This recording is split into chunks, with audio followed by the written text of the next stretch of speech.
Hi guys, how are you? Hope you are doing fine and that you are safe. Let's do a recap today together of the best new entries in my collection in 2022. I will start with my designer sense.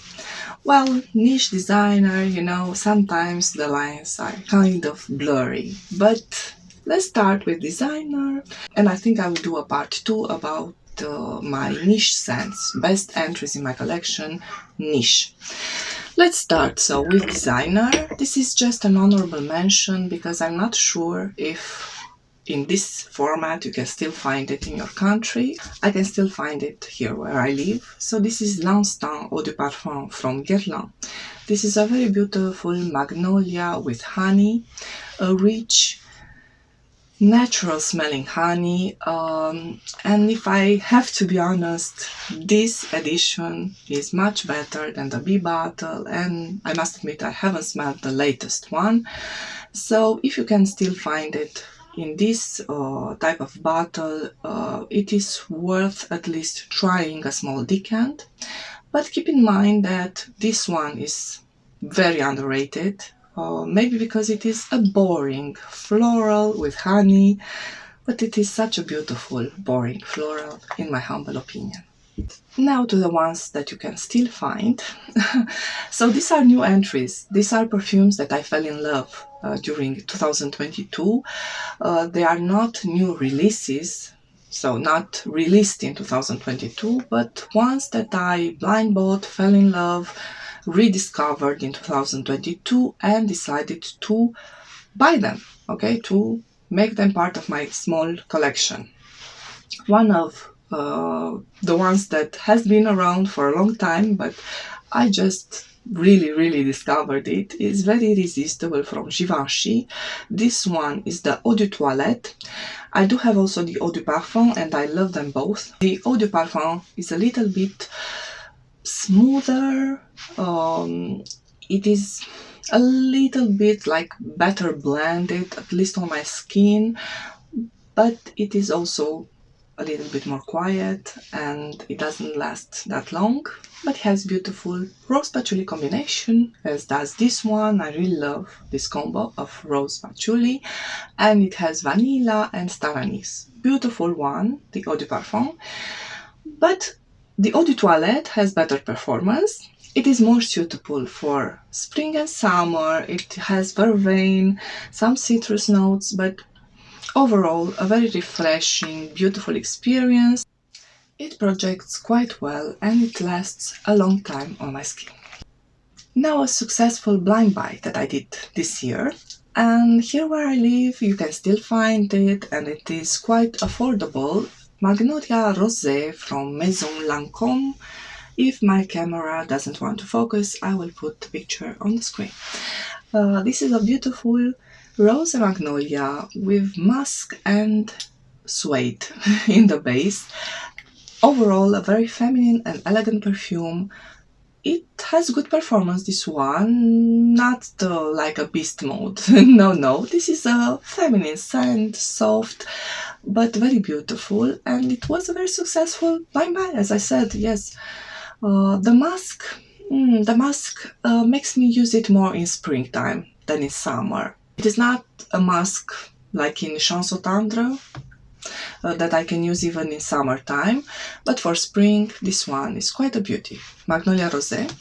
Now one that has been around, and I think I have another one that has been around a little bit, but for me it is a recent love and entry in my collection.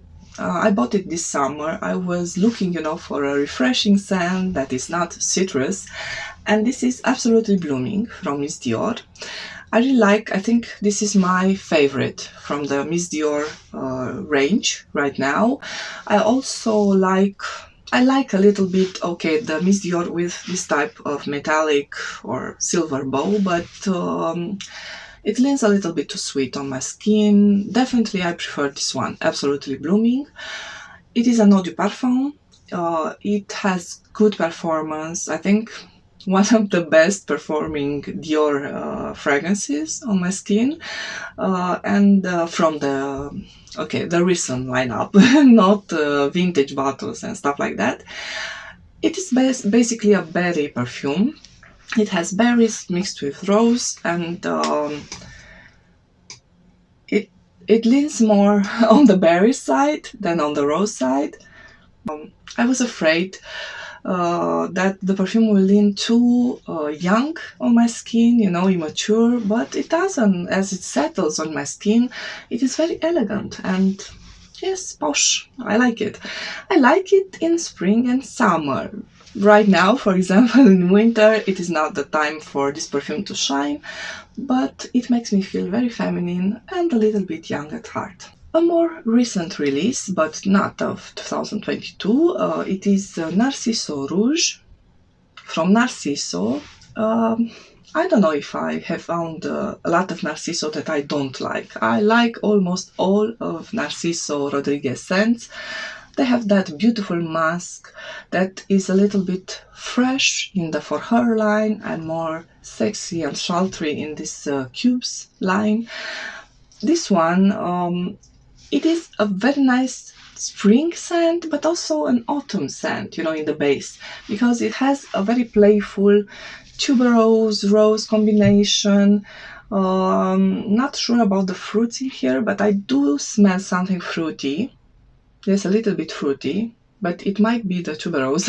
Tuberose has that little bubblegummy aspect to it, and the iris, because it is powdery, but also has a certain creaminess from the tonka in the base, so it is not too powdery, you know.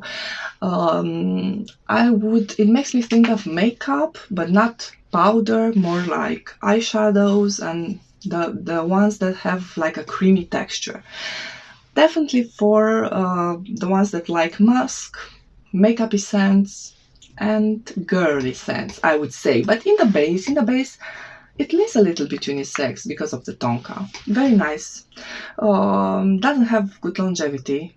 This is what bothers me a little bit, but overall, this is a very nice find, and I'm really happy that I added this one to my collection. Now one that I kind of hesitated for years because I was not sure about it. It seemed a little bit redundant in my collection because I have Coco Mademoiselle and I really like Coco Mademoiselle. It used to be my signature scent, but this one is a little bit more like a grown-up Coco Mademoiselle, and I'm talking about Coco Noir here. This one is like a Coco Mademoiselle that is more deep and slightly more mature.